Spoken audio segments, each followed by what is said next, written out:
गोचारण के लिए वन में चली जाती, गोपिकाओं के लिए उस समय काटना बड़ा कठिन हो जाता। गोपिकाओं में नवराग का उद्दीपन हो चुका था। किसी के विषय में सुनकर, देखकर, कहीं से पता लगने पर हृदय में राग का, अनुराग का उदय हो जाना, किसी के साथ मन का नाता बन जाना, इतना कि उसके विषय में सोचती रही। गोपिकाओं के हृदय में नवराग उत्पन्न हो चुका था। जब श्री कृष्ण गोचारण से वापस आती, उन पर दृष्टि डालती, प्रीतिपूर्वक गोपिकाओं की ओर अवलोकन करती, सोचा था कि श्री कृष्ण आएंगे, दृष्टि डालेंगे तो पिपासा का, तृषा का शमन होगा, पर शमन न होकर उद्दीपन होता, मिलन की कामना और अधिक बढ़ जाती। प्रेम का ही स्वभाव है। इस प्रकार गोपिकाओं का समय व्यतीत हो रहा था। यूँ तो गोप बालक भी श्री कृष्ण से अनुराग का नाता रखती थी। बाल बाल सखागण उनके साथ जाती, कुछ छोटे थे जो साथ नहीं जाती थी, पर सभी में श्री कृष्ण के प्रति आकर्षण तो था ही। जब श्री भगवान घर पर होती, मोहल्ले के आसपास की छोटे छोटे बच्चे उन्हें मिलते तो किलकने लगती, चंचल हो जाती, पर उन्हीं गोप बालकों की आयु की गोप बालिकाएं श्री कृष्ण को देखती, छोटी छोटी नन्ही बच्चियां देखती, उनकी स्थिति, उनकी दशा इन बालकों से बिल्कुल प्रतिकूल होती। वे स्तब्ध हो जाती, स्थिर हो जाती, जहाँ की तहाँ खड़ी ठिठकी रह जाती। कई बार माँ को आशंका हो जाती कि हमारी बच्ची आती हैं, छोटे छोटे बालक आती हैं, कृष्ण को देखकर के लगने लगती हैं, पर ये बच्ची हैं, गोद में रहने वाली, अंगुली पकड़कर चलने वाली छोटी छोटी नन्ही कलिकाएं, इन्हें क्या हो जाता है?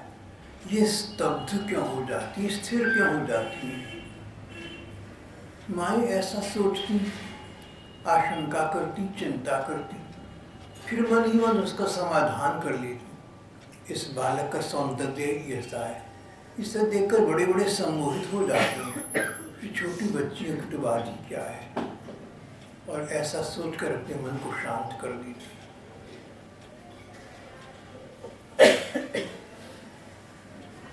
ये बात उनके मनोपथ में उस समय नहीं आ पाती थी कि ये नन्ही बच्चियां श्री कृष्ण के प्रति कांता भाव का उद्दीपन कर चुकी हैं।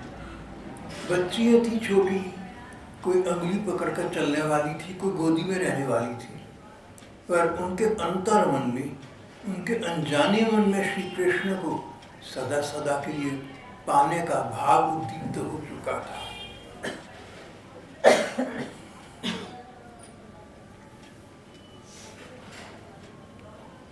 समय अपने गणित से चलता रहा, निरवधि काल गतिमान रहा, और समय के साथ साथ गोपिकाओं में, ब्रजवासियों में, श्री कृष्ण में, सभी में परिवर्तन, परिमार्जन भी आने लगे। गोपिकाओं का परिवर्तन तो स्पष्ट था। उनका नवराग पूर्व राग में बदल गया।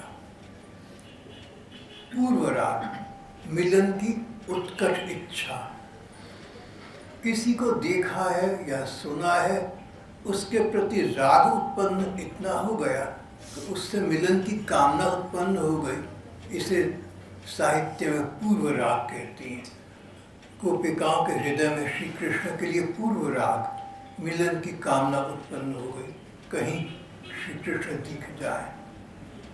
और जब किसी के प्रति मिलन की कामना उत्पन्न हो जाए और मिलन न हो सके तो मन न जाने ये चंचल मन कितना गंभीर होकर कहाँ कहाँ चला जाता है। प्रकार प्रकार की गोपिकाएं थीं, विभिन्न स्वभाव की गोपियाँ थीं। इनका मन श्री कृष्ण के विषय में गंभीर हो चुका था। आते जाते कहीं श्री कृष्ण दिख जाए, श्री कृष्ण हमसे स्वयं बात करने लगे। हम उनसे मिले न मिले, पर श्री कृष्ण हमसे स्वयं आकर मिले। प्रीतिपूरित मन अनेक कल्पनाएं कर लेता है, अनेक आशाएं रख लेता है जिनका कोई आधार नहीं होता।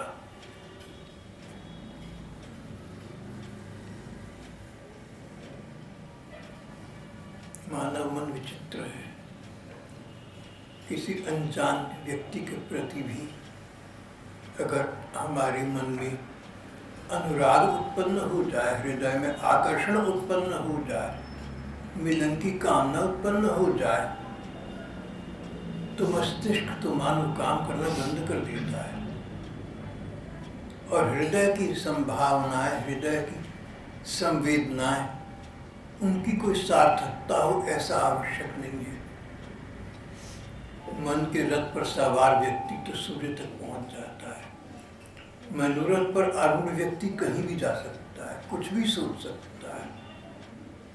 इस विषय में मैंने आपको एक बात बताई थी ना कि अफ्रीका का केन्या का एक रिक्शा चलाने वाला हमारी बंबई की एक उच्च कोटि की बड़ी नायिका को पत्र लिखता है कि देखिए मैं आप पर आसक्त हो चुका हूँ, अगर आप मेरे साथ रहें तो 2 जून रोटी की कमी तो आपको कभी ना होगी।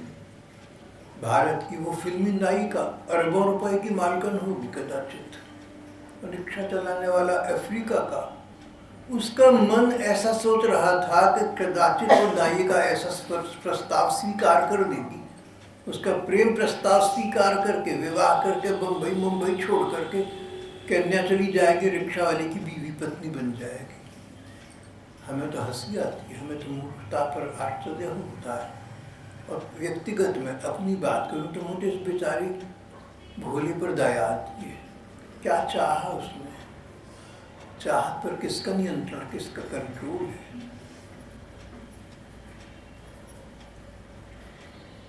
चाहतों ने ही दर्द बांटे हैं। एक स्थान पर लिखा हुआ आता है, दिल की तमन्नाओं ने संसार को बहुत दर्द, बहुत दुख दी। किसी को पाने की आकांक्षा और सो पूरी ना हो सके, सबसे बड़ा दुख, सबसे बड़ा दर्द है। Separation in love is the most excruciating pain in the world. अंग्रेजी की कहावत है।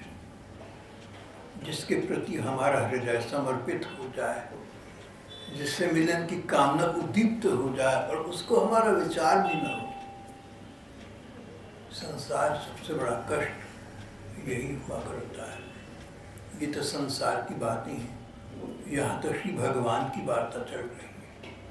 श्री भगवान के प्रति गोपिकाओं का इस प्रकार का भाव उद्दीप्त हो चुका था। पूर्व राकर उदय हो चुका था। संसार के इतिहास में जब से संसार बना, जब से संसार के देश विदेशों का इतिहास उपलब्ध है, जहाँ तक मुझे पता है, विश्व ब्रह्मांड के किसी देश के किसी इतिहास में गोपी कृष्ण प्रेम जैसा उदाहरण उपलब्ध नहीं है। ये तो पहला और अंतिम उदाहरण है। गोपी प्रेम श्री कृष्ण कहीं से प्राप्त हो जाए, कहीं से हमें मिल जाए, हमको हमारे मन के भाव का स्वयं पता चल जाए। गोपिकाएं संकोची थी, लचीले स्वभाव की थी। चाहती ये थी कि श्री कृष्ण हमारे मन के भाव को स्वयं समझ जाए। सच बात कहें तो श्री कृष्ण तो भगवान थे, मन के भाव को समझती थी। इसलिए उन्हें श्री कृष्ण ने इनको अपने लिए अनेक जन्मों के बाद उन गोपी घरों में जन्म प्रदान किया था, पर गोपियाँ कहाँ तो मानव थी, मानवी थी, उन्हें क्या पता, वो तो इसी जन्म का जानती थी। या फिर ये कि उनके श्री कृष्ण के प्रति अगाध तृषा और पिपासा है, एक प्यास है कृष्ण मिलन की, उस प्यास का शमन कैसे हो, वो पिपासा कैसे शांत हो।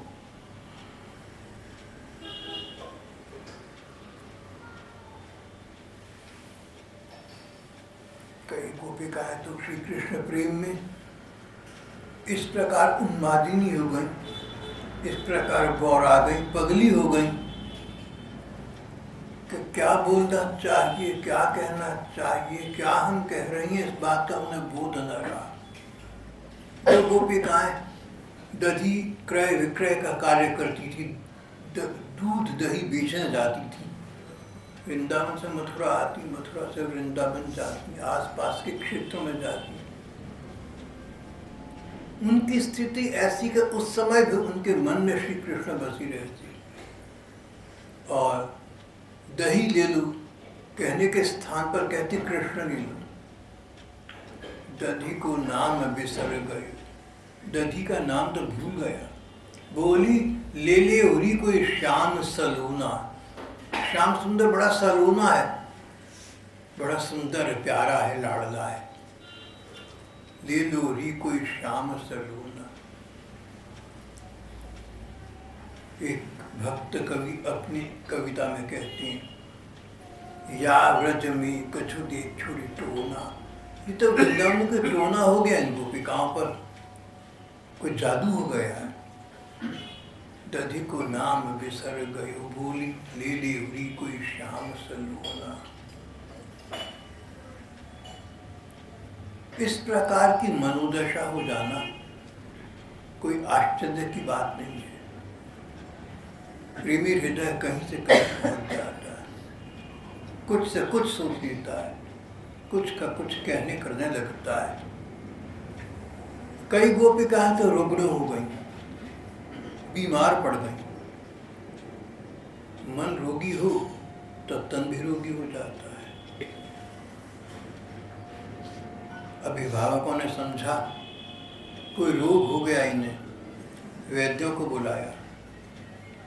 वैद्य बेचारे क्या जाने, अपना से विश्लेषण करती, अपना सा उपचार करती, पर उपचार करने के बावजूद निदान न निकलता, इलाज से रोग का शमन न होता।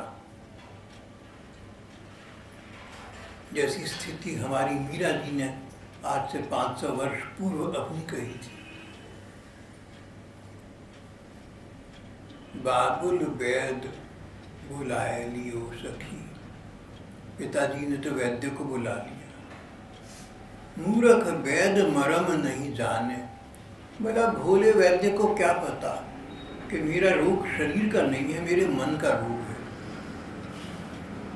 पकड़ दिखाई भारी बाह, नर्व्स दिखाई, वैद्य जी देखो तो सही हमारी बच्ची को क्या हो गया। ऐसी स्थिति गोपिकाओं की। मूर्ख वैद मरम ने मरज नहीं जाने।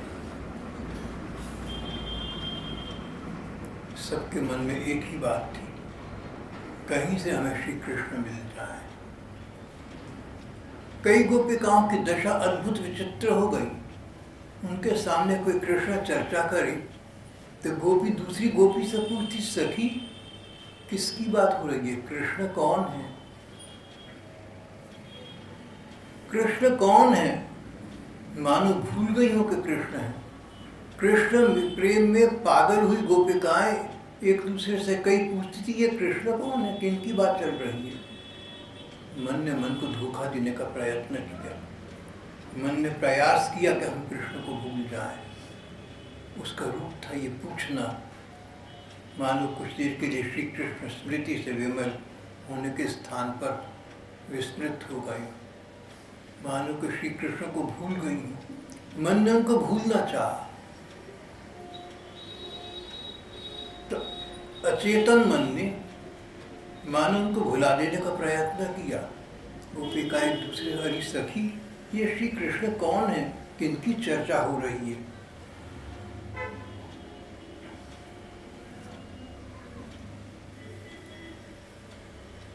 गोपिकाएं घर के काम काज करने का प्रयत्न पहले जैसा करती थी, पर प्रयत्न का रूप बदल गया। झाड़ू लगाती घर में तो झाड़ू की सीकों के अग्रभाग में श्री कृष्ण दिखने लगे।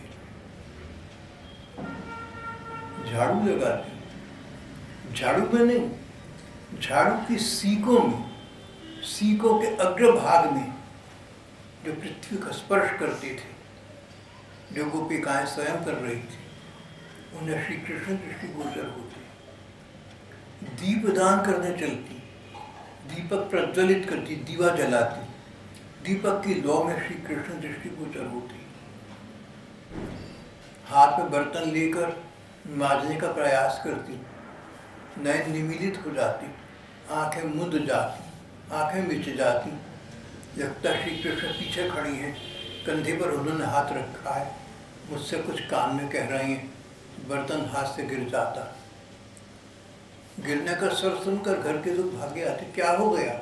आंखें खोलकर देखती, अरे मैं तो अपने घर पर हूँ, कुछ नहीं हुआ, कुछ नहीं हुआ। ऐसा कहकर बात समाप्त करने का प्रयत्न करती। घर वाली आश्चर्य पड़ जाती, फिर सोचते हो गया होगा, बच्ची है, छोटी है, भोली है, चलो कोई बात नहीं।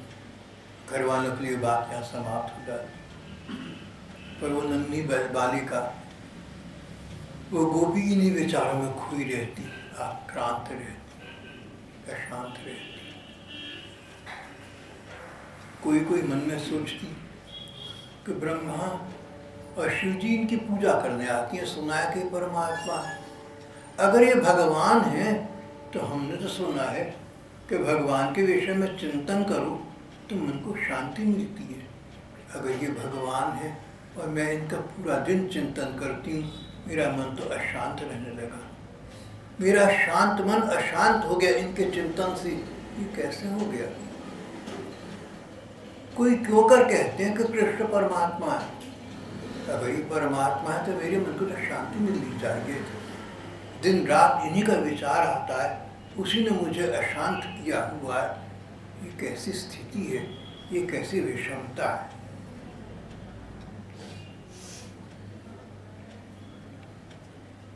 उस युग की प्रथा के अनुसार 5,500 वर्ष पूर्व पुरानी बातें हैं, बाल विवाह का रिवाज था। कन्याएं बड़ी भी ना होते कि विवाह कर दिया करती। बहुत सी गोपिकाएं अभी छोटी ही थी, पर घर वालों ने उनको विवाह सूत्र में बांधने का निश्चय कर लिया। विवाह का निश्चय हुआ, विवाह का उत्सव संपन्न हुआ। उन गोपिकाओं ने जिस वर का घर वालों ने विचार किया, जिस व्यक्ति के साथ उनके विवाह की बात की थी, वो तो उनके नयन पथ में उतरा ही नहीं। वो उसका तो उन्हें विचार ही नहीं आया। उन्हें यही लगा कि श्री कृष्ण के साथ उनका विवाह हो रहा है। गोपिकाओं को यही लगा कि घर वाले उनका श्री कृष्ण के साथ विवाह कर रही हैं। और जब विवाह के उत्सव हुए, विवाह की रस्म अदा करी गई, उस समय भी उनको सामने बैठा हुआ उनका वर, उसमें श्री कृष्ण दिखाई दिए। विवाह में जो अग्नि की प्रदक्षिणा करके 7 परिक्रमा करके फेरे लिए जाती हैं, इन गोपिकाओं ने श्री कृष्ण के साथ ही ये उत्सव संपन्न होता देखा। घर वालों द्वारा नियुक्त लौकिक वर का तो उन्हें विचार ही नहीं आया। सामने है पर दिख नहीं रहा, सामने श्री कृष्ण दिख रहे हैं, इनका विवाह श्री कृष्ण के साथ हुआ। अंततः श्री कृष्ण तो भगवान ही है ना। जिन गोपिकाओं ने ऐसा समझा कि हमारा विवाह श्री कृष्ण के साथ हो रहा है, उनका विवाह श्री कृष्ण ने सचमुच अपने साथ ही संपन्न किया था। लोक दृष्टि से उनके विवाह हुए, साधारण समाज के निगाह में तो विवाह किसी के साथ हुआ, पर गोपिकाओं का मन, उनका मन तो श्री कृष्ण के साथ विवाहित हुआ था। विचित्र स्थिति थी इन गोपिकाओं की, इनको समझना भी कठिन है हम लोगों के लिए। हाँ तो चरण कमल लिपटानी, जो भावे सो होएगी। बहुत सी गोपिकाओं के मन की ये स्थिति थी। हाँ तो चरण कमल लिपटानी, किसी कवि ने इनके मन की दशा का वर्णन किया है, बाद में किया, आज से 500 बरस पहले किया। गोपिकाएं तो कम से कम 5000 बरस पुरानी। उस कवि ने कहा, हाँ तो चरण कमल लिपटानी, जो भावे सो होएगी। मैं तो श्री कृष्ण की हो चुकी, अब जो हो सो हो, देखा जाएगा।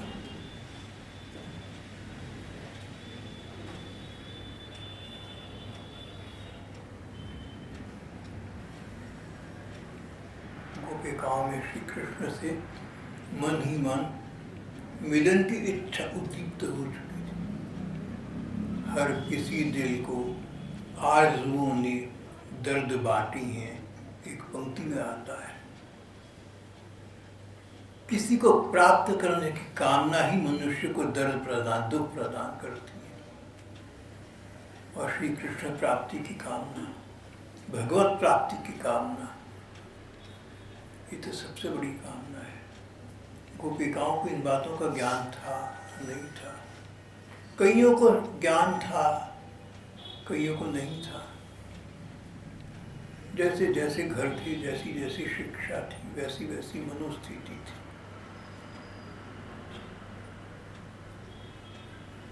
जिन गोपिकाओं को ज्ञान प्राप्त था, जिनको पता था कि श्री कृष्ण भगवान है, उनके मन की एक स्थिति थी। पर अधिकांश गोपिकाएं जानते हुए भूल ही रहती थी कि भगवान है, भगवत भाव विस्तृत रहता। बहुत सी गोपिकाओं को तो पता ही नहीं था, बस आभीर बालिकाएं थी, ग्वालिनीय थी, उनको अपने ग्वालिनी के कार्य का ही पता था।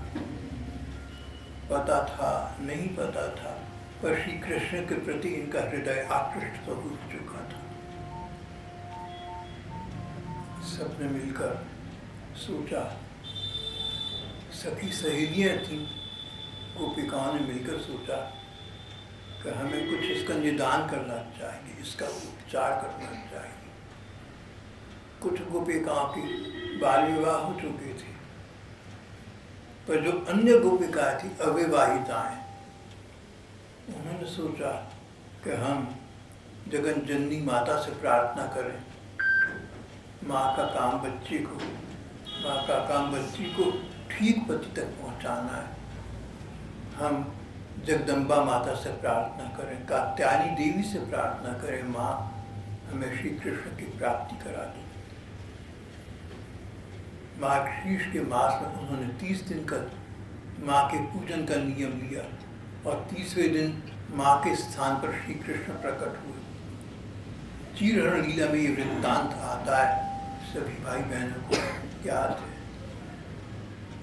श्री कृष्ण ने उनके साथ प्रण प्रतिज्ञा की, मैं तुम्हारी मन की बात को जानता हूँ, उसका अनुमोदन करता हूँ, जो तुम चाहती हो मैं भी वही चाहता हूँ। पर गोपिकाओं, अभी कुछ समय के पश्चात मैं स्वयं तुमको लाऊंगा, तुम्हारा आह्वान करूंगा। रास महारास की भगवान ने वही भूमिका बना दी।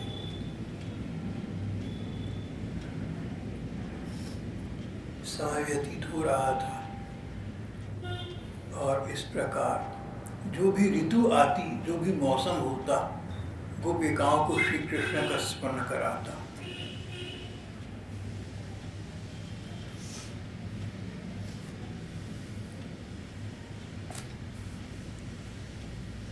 उधर उनके साथी ग्वाल बाल थे, जो उनके साथ गोचारण के समय वन में जाया करती थी। खोए तो वो भी सहती थी, खोए तो गोप बालक भी रहती थी, सब कुछ भूले रहती थी, लेकिन श्री कृष्ण का संग उन्हें प्राप्त था। भले ही ये गो बालक भी गो बालिकाओं की भांति थे, सभी को तो ये नहीं पता था कि भगवान है नहीं है, वो तो उन्हें अब तक सखा मानती थी। उनके साथ खेलते कूदते थे, उनके साथ खाते पीते थे, पर उनकी दशा श्री कृष्ण के विषय में थी प्रेमिल। जब श्री कृष्ण के साथ गोचारण के लिए जाते, आगे आगे गौएं होती, पीछे श्री कृष्ण बड़े भैया बलराम जी के साथ और ग्वाल बालों से घिरे होते। ये ग्वाल बाल श्री कृष्ण की चर्चा परस्पर किया करते, उनके गुणों का गान करते, आश्चर्य करते कि किस प्रकार इन्होंने कभी बस्ती में, व्रज में, कभी वन में अद्भुत लीलाएं की। कभी आग से बचाया, कभी नाग से बचाया। 2 बार तो वन में आग लगी। एक बार दिन का समय था, श्री कृष्ण ने कहा डरो मत, आंखें मीचो। फिर कहा आंखें खोलो, देखा अग्नि शांत हो चुकी थी। वन में आग लग जाए तो पेड़ जलते रहते हैं, कौन उन्हें बचाने वाला है। वन में आग लग जाए, पेड़ों में आग लग जाए तो फैलती जाती है। पर गोप बालकों ने चमत्कार देखा था। कृष्ण बोले आंखें मीचो, और जब कहा आंखें खोलो तो पेड़ों की ज्वाला शांत हो चुकी थी। फिर नाग से भगवान ने, नाग के विष से इनकी रक्षा की थी, कालिए नाग से। गोप बालक उसकी चर्चा करते, कैसा बच्चा है, कैसा हमारा साथी है, कैसा मित्र है, इतनी भयंकर विष से इसने हमारी रक्षा कर दी। नाग को इसने वहां से बाहर निकाल दिया, इन्हें प्रणाम करके चला गया। बड़े गोप ये बातें सुनते, कहते थे किसी विशेष देवता का कोई विशेष अंश है इसमें, इसलिए इस प्रकार की बातें कर रहा है। मेनिरे देव प्रवरौ, वे सब ऐसा मानने लगे कि कृष्ण बलराम के वेश में कोई बहुत बड़े देवता ही ब्रज में पधारे हैं, तभी इस प्रकार के अद्भुत कार्य कर सक रहे हैं। देवतागण तो दैत्यों से डरते थे, इंद्र आदि देवता भी दैत्यों से, राक्षसों से डरते थे। कोई विशेष देवता है, कोई बड़ा देवता है, कोई सुपर गॉड जिसका अंश कृष्ण बलराम में है। ब्रजवासी ऐसा सोचने पर विवश हो गए। एक बार वन में आग लगी, श्री कृष्ण ने उसको बुझा दिया था, शांत कर दिया था। और जब नाग की लीला हुई, रात को देर हो गई, रात को सब लोग वन में रहे, रात के समय भी आग लग गई थी, तब भी भगवान ने देखते देखते अग्नि को शांत कर दिया था। दावानल पान अद्भुत कार्य थे। आज की दृष्टि से देखें हम लोग तो संसार में कोई ऐसा इतिहास में कोई उदाहरण नहीं है जहाँ किसी महापुरुष ने या जहाँ पर कोई भगवान माने जाने वाले व्यक्ति ने अग्नि को पी लिया हो या फूंक मारकर जंगल की आग को बुझा दिया। विश्व ब्रह्मांड के इतिहास में ऐसा कोई उदाहरण दूसरा नहीं। कई लोग भगवान कृष्ण को देखा देखी किसी व्यक्ति को भगवान बना देते हैं, उसको भगवान कहने लगते हैं। इस प्रकार जो तथाकथित भगवान है, जो भगवान माने जाते हैं, जिनको लोगों ने भगवान बनाया या जिन्होंने अपने को भगवान माना, उनके पूरे जीवन काल में एक भी ऐसा उदाहरण नहीं होगा जहाँ उन्होंने जंगल में चारों तरफ फैली हुई आग को पी लिया हो या फूंक मारकर बुझा दिया हो।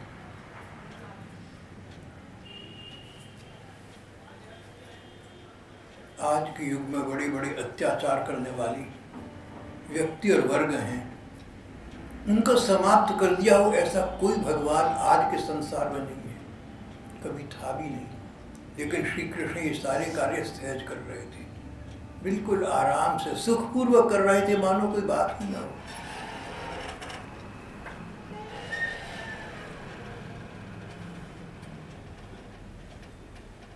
मेनिरे देव प्रवरौ कृष्णारामो व्रजम गतौ। कृष्ण बलराम के वेश में कोई बहुत बड़े देवता ही व्रज में पधारे हैं, ब्रजवासी ऐसा सोचते थे। गोप बालक, ग्वाल बाल उनके घर के लोग ऐसा सोचते और अपने मन को शांत कर लेते। पर व्रज बालिकाएं, गोपिकाएं, उनको मानो इन सब बातों से लेना देना न हो। श्री कृष्ण की महिमा सब श्रवण करती थी। उनके मन में श्री कृष्ण का महिमा ज्ञान तो होता था, पर प्रतिक्रिया ये होती कि श्री कृष्ण हमें प्राप्त हो जाए, हम सदा सदा के लिए इनकी हो जाए, ये हमें अपना ले। गोपिकाएं भगवान के प्रति समर्पित हो चुकी थी और गोचारण लीला के मिश्र भगवान ने उनके समर्पण को स्वीकार किया था। उनसे प्रतिज्ञा की, तुम्हें बुलाऊंगा, रास महारास का हम आयोजन करेंगे।